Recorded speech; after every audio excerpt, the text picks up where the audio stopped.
Okay, let's continue tayo sa ating second video clip, no. Today, no, in our the Holy 2026 May 2nd, no, May 2nd, no, the Holy 5th month of the year, no, May 2nd, okay? Mayo ados, okay? Now we're gonna read Isaiah chapter 61 verse 7-11, no. Isaiah chapter 61 verse 7-11, okay? Here is the message, no. For your shame ye or you shall have double, and for confusion they shall rejoice in their portion. Therefore in their land they shall possess the double, everlasting joy shall be unto them. No? Verse 8, no? For I, the Lord, love judgment, hate robbery, for burnt offering, and I will direct their work in truth, and I will make an everlasting covenant with them. Okay? Verse 9, okay? And their seed shall be known among the Gentiles, and their offspring, no? Among the people, all the seed that them shall acknowledge them, that they are the seeds which the Lord hath blessed. No? Verse 10, okay? Verse 10, no?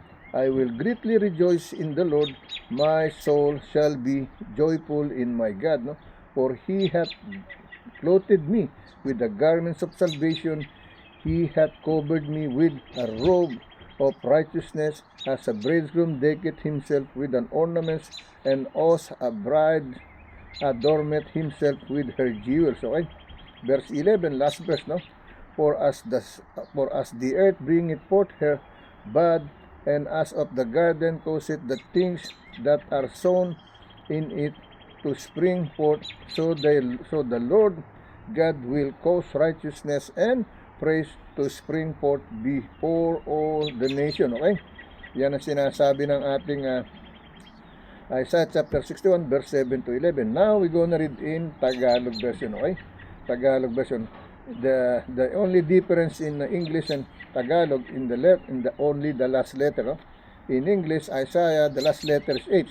The meaning is hell or heaven. Okay? In Tagalog, Isaiah, no? Isaiah, no? The last letter is S, no? The meaning is salvation or savior. Okay? Let me read in Tagalog version. Okay? Isaiah kapitulo 61 versikulo 7 hanggang 11 in Spanish. Okay? Sa Tagalog, no? Isaiah pahina 61 versikulo 7 hanggang 11, no? Kahalili ng iyong kahihiyan ay nagtatamo kayo ng ibayong karangalan, no? At kahalili ng pagkalito ay magagalak sila sa kanilang bahagi, no? Kaya't sa kanilang lupain ay mag-aari sila ng ibayong kasaganaan. Okay? Walang hanggang kagalakan ang mapapasa kanila, no? Versikulo 8, no? Sapagkat ako ang Panginoon ay umiibig ng kahatulan, aking ipinagtatanim ang pagnanakaw, no? 10 ng mga kasamaan, at aking ibibigay sa kanila ang kanilang kagantihan sa katotohanan, at ako'y makikipagtipan sa kanila ng walang hanggan. Okay? Versikulo 9, no? At ang kanilang lahi makikilala sa gitna ng mga bansa, no? At ang kanilang lahi sa gitna ng mga bayan, no? Lahat ng mga nakakakita sa kanila ay mga kakakilala, no? Sa kanila na sila ang lahi na pinagpapala ng Panginoon. Okay? Versikulo 10, no? Ako'y magagalak na mainam sa Panginoon, ang aking kaluluwa ay magagalak sa aking Diyos, no? Sapagkat binihisan niya ako ng mga damit ng kaligtasan, kaniyang tinakpan ako ng balabal ng katuwiran, gaya ng kasintang lalaki na nagpuputong ng putong na bulaklak, at gaya ng kasintang babae na naggagayak ng kanyang mga hiyas, no? Jewels, no? The woman, no? Versikulo 11, last versikulo, no? Sapagkat kung paanong ang lupa'y nagsisibol ng pananim, at kung paanong ang halaman ay nagsisibol ng mga bagay na natatanim sa kanya, gayon pasisibulin ng Panginoon Diyos ang katuwiran at kapurihan sa harap ng lahat ng bansa, no? To all the city, state, nation, no? That's the way God is gonna do it. Okay? Now let's go to the other scripture chapter and verse, no? That is our Isaiah chapter 61 verse 7-11, no? Now let's go to Zephaniah, no? Zephaniah, no? Punta tayo sa ating Zephaniah chapter 3 verse 18-20, no? Chapter 3 verse 18-20, okay? Meron kaya yan? Okay, 18 to 20. No? Zephaniah chapter 3 verse 18 to so ayan pala 20, so magiging 16 yan, 16, okay? Hindi ko napalitan sa guide ko, no? So yan, Zephaniah chapter 3 verse 16 to 20, okay? Here is the message, no? In that day it shall be said to Jerusalem, fear thou not, no? And to Zion, let not thine hands be slack, okay? Verse 17, no? The Lord thy God in the midst of thee is mighty, he will save, he will rejoice over thee with joy, he will rest in his love, he will joy over thee with singing, okay? Verse 18, no? I will gather them that are sorrowful for the solemn assembly, who are of thee, to whom the reproach of it was a burden, okay? Verse 19, no? Behold, at the time I will undo all the afflict thee, and I will save her that hated, no? That hated, and gather her that was driven out, no? And I will get them praise and fame in every land, no? Where they have been put to shame, okay? Verse 20, no? At the time will I bring you again, no? Even in the time that I gather you, for I will make you a name and in praise among all people of the earth, when I turn back your captivity before your eyes, saith the Lord, okay? Yun ang sinasabi, no, ng ating Panginoon sa Zephaniah, no, pahay na 3, no? So let me read in Tagalog version, no? Zephaniah, no, pahay na 3, versikulo 16 hanggang 20, no? In Spanish, no, Zephaniah kapitulo 3 versikulo 16 hanggang 20, okay? Here is in Tagalog version, my international language in my country, okay? Tagalog, okay? Versikulo 16, no? Zephaniah 3, versikulo 16 hanggang 20, no? Sa araw na iyon, no, ay sasabihin sa Jerusalem, no, huwag kang matakot, no? Huwag kang matakot, no? Sabi ro, sa araw na iyon, ang sasabihin ng Jerusalem, huwag kang matakot, o Sion, huwag manghina ang iyong mga kamay, no? Versikulo 17, ang Panginoon mong Diyos, no? Ang Panginoon mong Diyos ay nasa gitna mo, no? Na makapangyarihan, na magliligtas, siya'y magagalak dahil sa iyo, na may kagalakan, siya'y magpapahinga sa kaniyang pag-ibig, siya'y magagalak sa iyo na may pag-awit, okay? Versikulo 18, no? Aking pipisanin yaong yaong mga namamanglaw, no, dahil sa takda kapulungan na sila'y mga naging iyo, na ang pasan sa kaniya ay isang kakutyaan, okay? Versikulo 20, no? Lord, protect this, no? My Father, the Son, and the Holy Spirit, no? Protect this work, okay? Versikulo 20, aking pipisanin niya ang mga namamanglaw dahil sa takdang kapulungan na sila'y mga naging iyo, na ang pasan sa kaniya ay isang kakutyan. Versikulo 21, narito ang panahong yaon aking parurusa, no?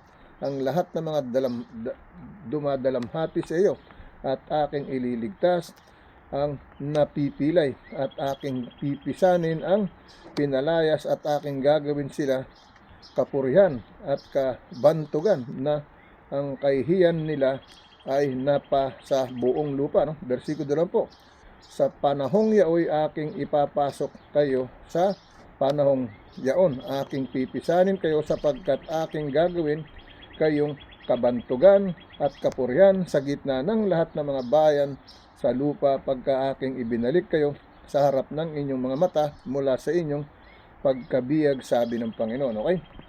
Pumapatak ang ulan, pero sabi ko kay Lord, proteksyonan niya itong ating trabaho, no? May butil-butil ito, nagtitiwala ako sa kanya, hindi tayo pababayaan, no, na mabasa ng ganito, okay?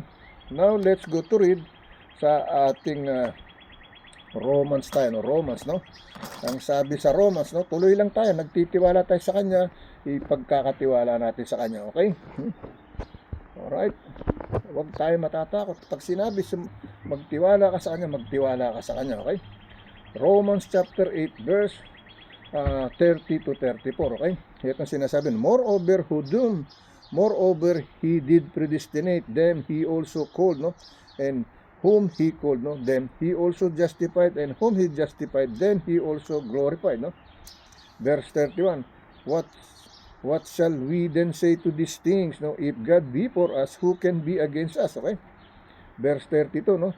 He that spared not his own son, but delivered him up for us all, how shall not be with him also freely give us all things? No? Verse 33, no? Who shall lay anything to the charge of God? No? Elect, it is God that justified. No? Verse 34, who is he that condemneth? It is Christ that died. No? Yea, rather, no? That is risen against, who is even in the night, in the right hand, no? In the right hand of God, no? Who also make it intercession for us. Okay? Yan ang sinasabi, no, ng ating verse 30 hanggang 34, no? Basahin natin sa Tagalog version, no? Tagalog version, mga taga-Roma, pahina 8, versikulo 30 hanggang 34, no? Here is in Tagalog version, no? At yaong mga itinalaga niya ay kaniyang tinawag naman, no? At ang mga tinawag ay inaring ganap naman niya, okay? At ang inaring ganap ay niluluwalhati din naman niya, okay? So niluluwalhati tayo ng Panginoon kasi tawag niya tayo, sumusunod tayo sa kanya ngayon, okay? Versikulo 31, no? Ano ang ating sasabihin sa mga bagay na ito kung ang Diyos ay kakampi natin? Sino ang laban sa atin, no? Ibig sabihin ni ang panahonan, kalaban natin, nasa kanya tayo, kaya po proteksyonan niya tayo, no? Ang sabi na, ano ang ating sasabihin sa mga bagay nito kung ang Diyos ay kakampi natin? Sino ang laban sa atin? O, kahit na masamang panahon, hindi ka masasaktan, pati init ng araw, pati liwanag ng buwan o anumang bagay, hindi ka masasaktan kasi kakampi mo ang Diyos, kaagapay mo ang Diyos, okay? Yan ang ibig sabihin, no? Versikulo 32, no? Siya na hindi pinagkait kanyang sariling anak, kundi ibinigay dahil sa atin sa lahat, sa lahat, bakit hindi naman ibibigay sa atin ng walang bayad, no? Bakit hindi ibibigay sa atin ng walang bayad ang lahat ng mga bagay, no? Okay? Ang sabi rito sa versikulo 2, no? 32, siya na hindi pinagkait ang kaniyang sariling anak, no? Siya na hindi pinagkait ang kanyang sariling anak, no? Kundi ibinigay dahil sa ating lahat, bakit hindi naman ibibigay sa atin ng walang bayad ang lahat ng mga bagay, okay? Alright? Versikulo 33, no? Sino ang magsasakdal ng anuman laban sa mga hinirang ng Diyos, no? Ang Diyos ay umaaring ganap, no? Hinirang ng Diyos, okay? No? Sino ang magsasakdal sa anuman laban sa mga hirang ng Diyos, no? Ang Diyos ay ang umaaring ganap, no? Versikulo 34, sino ang hatol? Si Kristo Jesus namatay, oo, yaong nabuhay na maguli, no? Sa mga patay na siyang, oo, yaong nabuhay na maguli sa mga patay na siyang nasa kanan ng Diyos, no? Na siya ay namang namamagitan dahil sa atin, okay? Yan ang ating Romanos, no? Basahin natin sa Spanish, okay? Sa Spanish, okay? Okay, let me continue to read in Spanish, no? Romanos Kapitulo 8, versikulo 30 hanggang 34, no? Y a los que predestino, estos también ilamo, y a los que illamo, estos también justifico, y los que justifico, estos también glorifico, no? Versículo 31, que pues diremos, esto sí Dios, no, es por nosotros, que contra nosotros. Versículo 32, el que no escatimó ni su propio Hijo, sino que lo entregó por todos nosotros, como no nos dará también con él todas las cosas, ¿ok? Versículo 33, ¿no? When acusara a los escogidos de Dios, ¿no? Dios es el que justifica, ¿no? Versículo 34, when es el que condenara a Cristo, es el que murió, mas aún el que también resucitó, el que además está en la diestra de Dios, el que también intercede por nosotros, okay? Yan yun sa Spanish, okay? Okay? So, punta tayo sa ating ibang scripture chapter and verse, okay? Scripture chapter and verse, okay? Punta tayo sa ating 1 Corinthians chapter 3 o 1 Corinthians chapter 1. 1 Corinthians chapter 1, no? Verse 3 to 7, no? 1 Corinthians chapter 1 verse 3 to 7, okay? Itong sinasabi rito, no? 1 Corinthians chapter 1 verse 3 to 7, no? This is what say, grace be unto you and peace be from God our Father and from the Lord Jesus Christ, no? Verse 4, I thank my God upon always on your behalf for the grace of God which is given you by Jesus Christ, no? Verse 5, no? That in everything ye or you are enriched by him, no? In all utterance and in all knowledge, no? Verse 6, no? Even as the testimony of Christ, no, was confirmed in you, no? Confirmed in you. Verse 7, no? Verse 7, no? So that ye or you come behind into the gift waiting for the coming of our Lord Jesus Christ, okay? Yan ang sinasabi, no? So, basahin natin sa Tagalog version, no? Tagalog version, okay? Mga international language in my country, no? 1 Corinto pa na isa, versikulo 3 hanggang 7, no? Sumainyo nawa ang biyaya at kapayapaan mula sa Diyos, no? Na ating Ama at sa Panginoong Hesukristo, no? Versikulo 4, no? Nagpapasalamat akong lagi sa aking Diyos tungkol sa inyo dahil sa biyaya ng Diyos na ipinagkaloob sa inyo sa pamamagitan ni Kristo Jesus, no? Versikulo 5, na kayo ay pinayaman sa Kanya, no? Sa lahat ng mga bagay, sa lahat ng pananalita at sa lahat ng kaalaman, no? Versikulo 6, gaya ng pinagtibay sa inyo ang patotoo ni Kristo, okay? Gaya ng pinagtibay sa inyo ang patotoo ni Kristo, no? Laging may patotoo ng Christ sa atin, eh. Hindi lang natin naiisip, hindi lang natin napapansin, no? Pero lagi siyang nandyan, laging may patotoo. Minsan may mga problema tayo na hindi natin alam, nilulutas na pala. Nalulutas na lang ng ganun-ganun dahil din sa kanyang tulong, okay? Akala natin pinabayaan na tayo, pero hindi mo naiisip, paano ba nalutas, no? Sino bang tumulong talaga sa akin? Si Lord ang tumutulong sa atin, no? Ano man ang pangyayari, siya pa rin ang tumutulong sa atin, no? Na doktor ka, hindi ka na doktor, no? Napatawad ka, hindi ka napatawad, siya pa rin ang kumikir. Siya lahat ang gumagalaw, okay? Versikulo 7, ano pat kayo'y hindi nagkulang sa anumang kaloob, no? Na nagsisipaghintay ng paghahayag ng ating Panginoong Hesukristo, okay? So ibig sabihin, nagiging matyaga tayo sa kanyang ginagawa, no? Naghihintay tayo, no? Nagtsatsaga tayo na tayo kanyang tutulungan, umaasa tayo, ibig sabihin, okay? Now let me read in Spanish, okay? Okay, let me read in Spanish, no? 1 Corintios, no? 1 Corintios kapitulo 1 versículo 3 hanggang 7, no? Gracia y paz a vosotros de Dios nuestro Padre y del Señor Jesucristo, no? Versículo 4, no? Gracias doy en mis Dios siempre por vosotros por la gracia de Dios que os fue dada en Cristo Jesús, no? Versículo 5, no? Porque en todas las cosas puestes en requisitos en toda palabra y en toda ciencia, ¿no? Versículo 6, así como el testimonio acerca de Cristo ha sido confirmado en vosotros. Versículo 7, de tal mal manera que nada os falta en ningún don, esperando la manifestación de nuestro Señor Jesucristo, okay? Iyan yung ating 1 Corintios kapitulo 1 versikulo 3 hanggang 7, no? Now let's go to the other scripture chapter and verse, no? Dito tayo sa ating 2 Peter, no? 2 Peter chapter 1 verse 17 to 21, no? 2 Peter chapter 1 verse 17 to 21, no? Sapagkat siya'y tumanggap sa Diyos, oh. Sa English pala tayo, no? 2 Peter chapter 1 verse 17 to 20, no?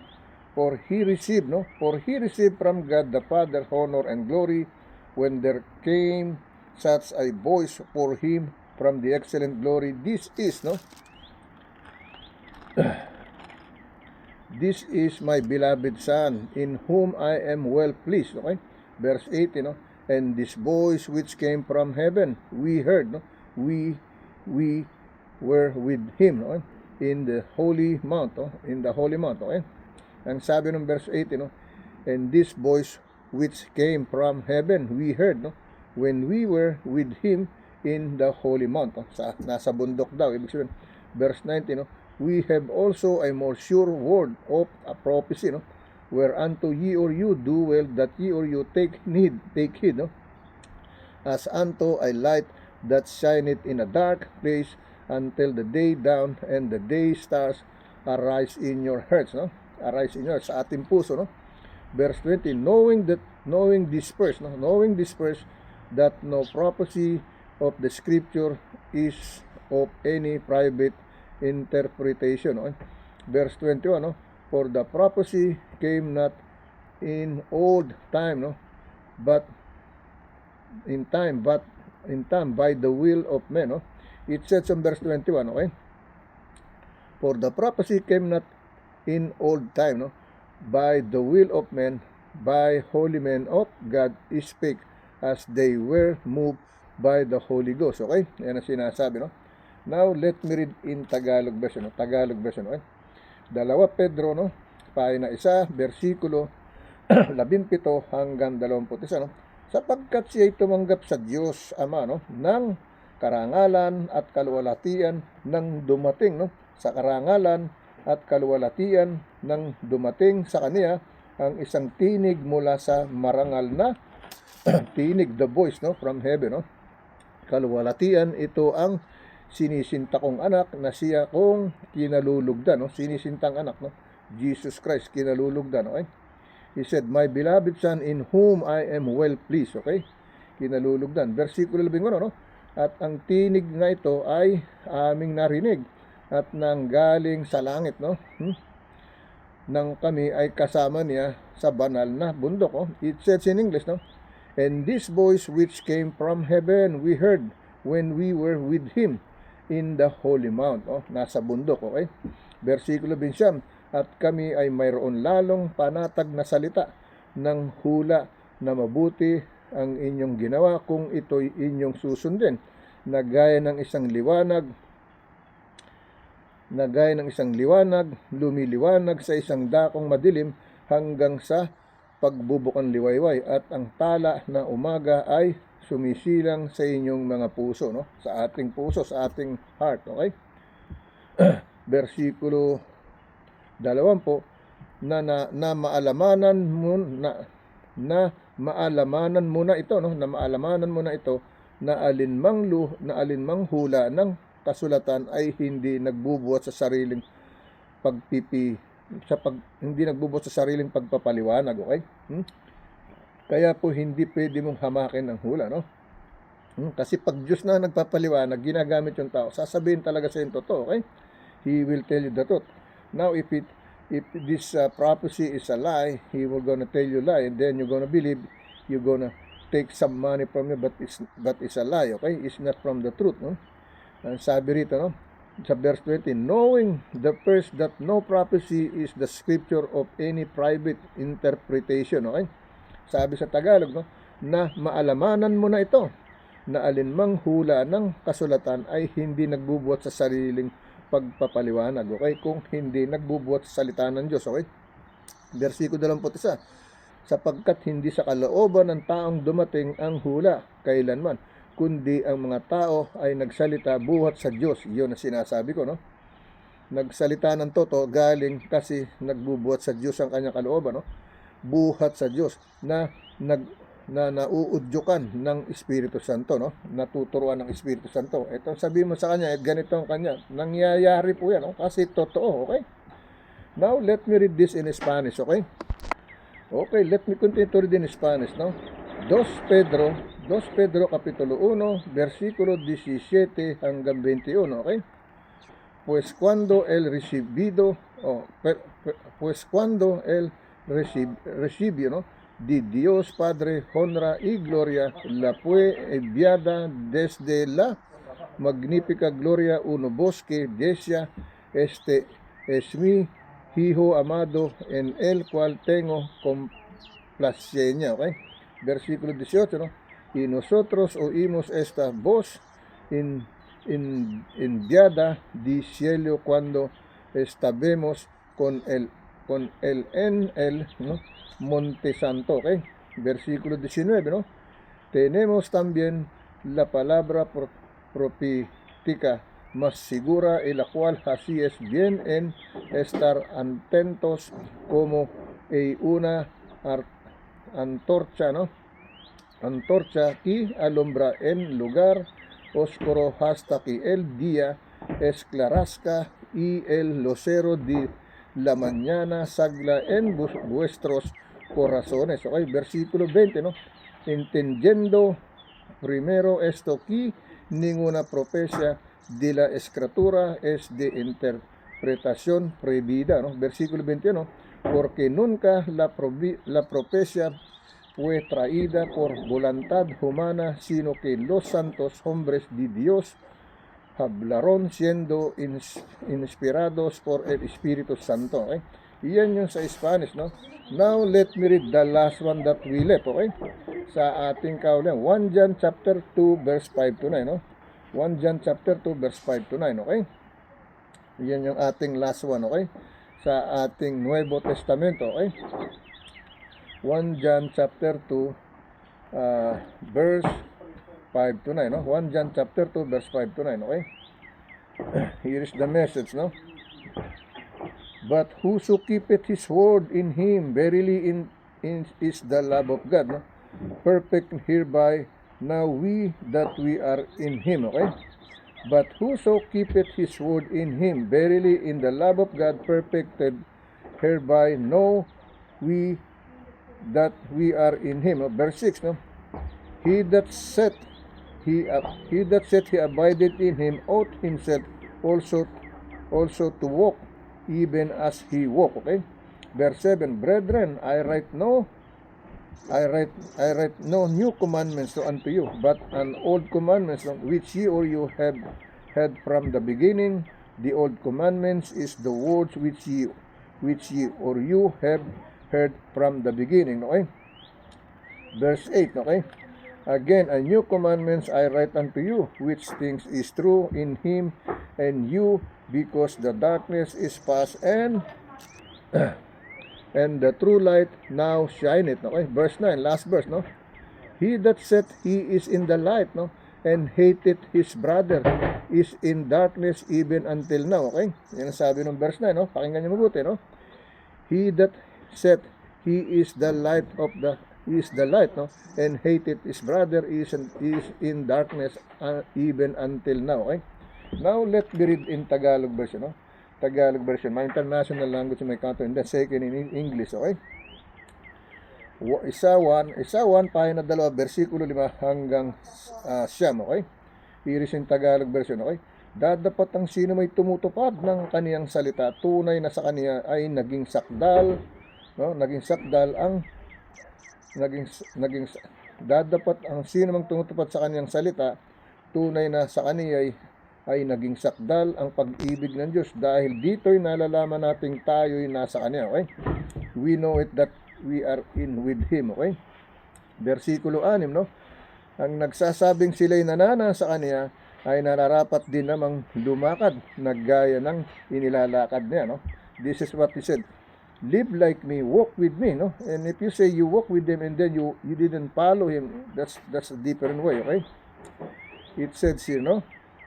Ang nagsasabing siya'y nanana sa kanya ay nararapat din namang lumakad na gaya ng inilalakad niya. Versikulo 7, mga minamahal, wala akong isinusulat sa inyo na anumang bagong utos, kundi ang dating utos na nasa inyo buhat ng pasimula. Ang dating utos ay ang salita ng inyong narinig, no? It says in English, no? Brethren, I write no new commandments unto you, but an old commandments, no, which ye or you had from the beginning. The old commandments is the words which ye or you have heard from the beginning. Okay? Sinasabi, versikulo 8, no? Muli, no? Isang bagong utos ang isinulat ko sa inyo, bagay na tunay sa kanya at sa inyo, sapagkat ang kadiliman ay lumipas at ang tunay na ilaw ay lumiliwanag na. Okay? No? It says in English, this one, no? Verse 8, no? Again, a new commandment I write unto you, no? Which thing is true in him and in your, because the darkness is past and and the true light is now shined, okay? Versikulo 9, no? Ang nagsasabing siya ay nasa liwanag, ay napuput sa kanyang kapatid, ay nasa kadiliman pa hanggang ngayon, okay? It says on verse 9, the last verse, no? He that said he is in the light and hated his brother or sister or mother or family, no? He is in darkness even until now, no? Ang sabi sa Tagalog, no? Ang nagsasabing siya ay nasa liwanag ay napuput sa kanyang kapatid, magulang o ano man, no? Kamag-anak, kapuso, kaibigan, ay nasa kadiliman pa hanggang ngayon. Okay? So hindi pa rin naaalis, no? Kaya na kailangan you have to forgive, you have to obey what God wants you to be, okay? He said, forgive them the way I forgive you. Love them the way I love you. That's what he said, no? Now, let me read this in Spanish, okay? Okay, let me continue to read in Spanish, no? 1 Capítulo 2, versikulo 5 hanggang 9, no? Pero el que guarda de su palabra es en este, no? Verdaderamente el amor de Dios se ha perfeccionado, por esto sabemos que estemos en él, ¿no? Versículo 6, ¿no? El que dice que permanece en él debe andar como él anduvo, ¿no? Versículo 7, ¿no? Hermanos, no os escribo mandamiento nuevo, sino el mandamiento antiguo, ¿no? Que habéis tenido desde el principio. Este mandamiento antiguo es la palabra que habéis, ¿no? Oído desde el principio, ¿no? Versículo 8, ¿no? Sin embargo, os escribo un mandamiento nuevo que es verdadero en él y en vosotros, porque las tinieblas van pasando en la luz verdadera y alumbra, ¿okay? Versículo 9, las versículos, el que dice que está en la cruz, ¿no? Aborcere y son hermano está todavía en tinieblas, okay? Iyan yung ating kabuuan, okay? Closing prayer na tayo, okay? Lord God, once again, no? Closing prayer tayo, okay? Closing prayer tayo, alright? Lord God, once again, here I am again to say thank you to you to protect this our service for today. I know today is supposed to be rain, but now changing the time because of you. Thank you for that. Thank you for that moment, no? Lord, please always guide us, protect us, make us safe, healthy, strong with all our loved ones, family, heart, relatives, and friends, Lord God. Like I always said, Lord God, I include each and everyone, all kind of nationality, all kind of religion, all kind of citizen, whether they are good or bad, from president to the lower civilian person, from rich to the poor. I include each and everyone in this daily bread with devotion, healing prayer, with Jesus calling, with the promised blessing. In your holy mighty name, the Father, the Son, and the Holy Spirit, in truly one God, not the idolatry. Lord, healing prayer, Lord God. Healing prayer, Lord God. Healing prayer for those who still in the wheelchair. Healing prayer for those who still in the bed, ridden, Lord God. May you give them more strength. Save their Holy Spirit if they cannot save the body. Save the Holy Spirit, Lord God. Save the Holy Ghost, Lord God, as a winning soul. Lord, may you guide us, protect us, make us safe, healthy, strong with all our lovers. In your holy, mighty name, the Father, the Son, the Holy Spirit. Amen. Lord, comfort all in the victim of war, in the middle of war. In the middle of war, no? Protect all the leaders of all the state, united country, no? All over in the world. In your holy, mighty name, Jesus. Amen and amen. Okay? God bless you. See you tomorrow. Okay?